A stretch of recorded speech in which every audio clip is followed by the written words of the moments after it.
So Suresh గారు ఏమంటారు? Course ఈ పార్టీ ఆ పార్టీని కాదు, కొద్దిగా అటు ఇటుగా మేము తక్కువ కొంతమంది ఎక్కువ అన్న రీతిలో ఎవరి స్థాయిలో వాళ్ళు సోషల్ మీడియా వచ్చిన తర్వాత దుమ్మెత్తిపోస్తున్నారు. ఎవరి రూమ్లో ఆడు కూర్చొని అవసరమైతే ఇవన్నీ నాకు తెలియదు కానీ పేమెంట్లు కూడా జరుగుతూ ఉంటాయంట. మరి ఇదే రకమైన ఉద్యోగాలు ఏంటో మరి మనకు అర్థం కాదు. ఈ రకమైన ఎంప్లాయ్మెంట్ కూడా ఉండి ఆ రకం కూడా క్లెయిమ్ చేసుకోండి.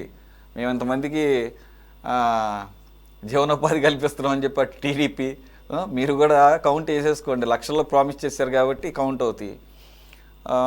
సో అదండి sorry state of affairs in the state అని చెప్పేసి హైకోర్టు అన్నది. అలాగే ఇదేదో మొదటిసారి అంటాం కాదు. ఈ మధ్యకాలంలో హైకోర్టు ఇది కూడా గుర్తు చేయాలి. ఒక 5 days బ్యాక్ ఈ రకమైన కేసుకి సంబంధించి మాట్లాడుతూ మా మీద జడ్జిల మీద ఈ రకంగా సోషల్ మీడియాలో అబ్యూజ్ చేసిన దాని మీద మేము సిబిఐకి రిఫర్ చేశాము, అది ఏమైందో మాకే తెలియదని చెప్పేసి హైకోర్టు వ్యాఖ్యానించిందంటే నిజం చెప్పాలంటే అది సారీ స్టేట్ ఆఫ్ అఫైర్స్ అనాలి సార్.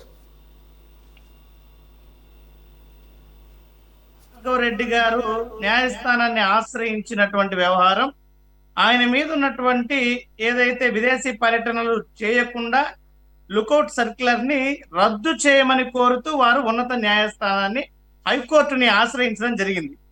అయితే ఆ యొక్క వాదనలు విన్నటువంటి న్యాయమూర్తి ఎవరైతే ఉన్నారో జస్టిస్ భట్టు దేవానంద్ గారు శుక్రవారం నాడు ఈ యొక్క వాద ప్రతివాదనలో భాగంగా వారు చేసినటువంటి వ్యాఖ్యలు, ఏదైతే ఆర్డర్ ఇచ్చేటువంటి ముందు చేసినటువంటి వ్యాఖ్యలు ఏం చెప్పారంటే, రాజ్యాంగం ప్రతిపాదించినటువంటి భావ ప్రకటన వాక్ స్వాతంత్ర హక్కు సరైనదైనప్పటికీ కూడా వాటికి కొన్ని పరిమితులు ఉంటాయన్న విషయాన్ని ప్రతి ఒక్కరూ గుర్తుంచుకొని ఆ యొక్క పరిమితులను దాటకుండా సమాజంలో ఎవరికి కూడా ఇబ్బందులు తలెత్తకుండా ఈ రకమైనటువంటి సోషల్ మీడియా కేసులలో అనేక మంది ఎంతో ఇబ్బందులకు గురయ్యేటువంటి అవకాశం ఉంది కాబట్టి హుందాతనంతో వ్యవహరిస్తూ ఎవరి ప్రతిష్టకు కూడా భంగం కలగకూడదు అన్నది జస్టిస్ భట్టు దేవానంద్ గారు చెప్పినటువంటి వాక్యాలు.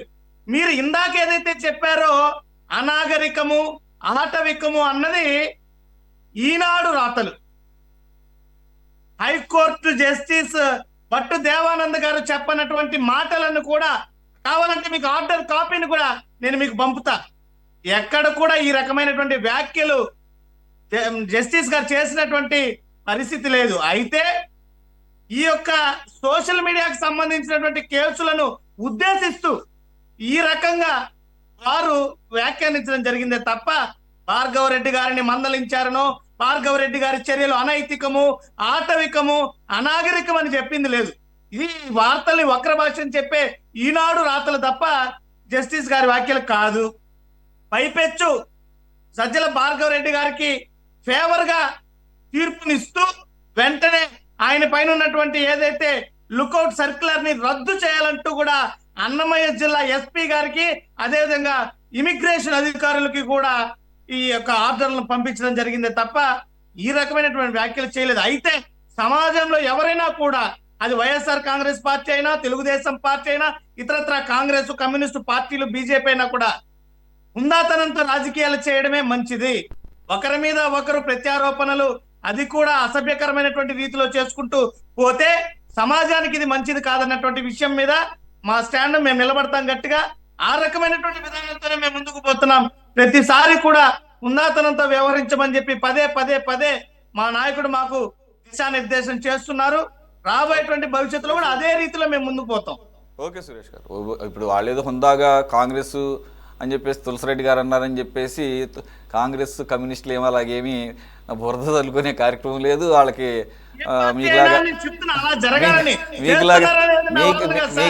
మీకులాగా పరోక్ష ఎంప్లాయ్మెంట్ ఇచ్చేటటువంటి ఆర్థిక వనరులు కూడా కమ్యూనిస్ట్ పార్టీకి ఉంటుందని ఎవరు అనుకోరు. రెండు వాళ్ళకి కొన్ని విధానం ఉంది.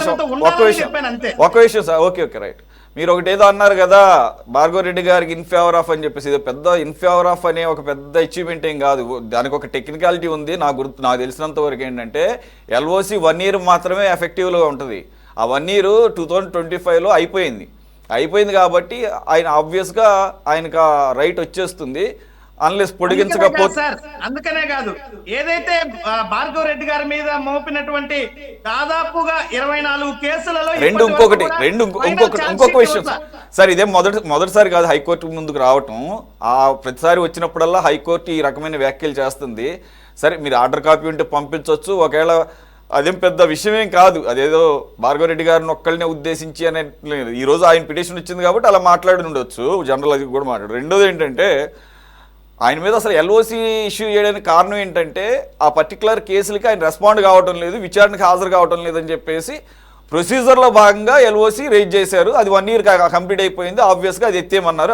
అదొక అంశం. రెండో అంశం, సరే ఈరోజు పర్టికులర్గా ఆయన అనకపోయి ఉండొచ్చు, కానీ 4-5 days బ్యాక్ కూడా హైకోర్టు ఇటువంటి అభిప్రాయాలే వ్యక్తం చేసింది. అప్పుడు పోలీసులను కూడా అంది. మరి అప్పుడు పోలీసులను కూడా హైకోర్టు ఎటువంటి ఏంటి ఆగ్రహం వ్యక్తం చేస్తూ మాట్లాడలేదని చెప్తారా మీరు? కాదు, పోలీసుల యొక్క పాత్రను కూడా క్వశ్చన్ చేసింది. ఆ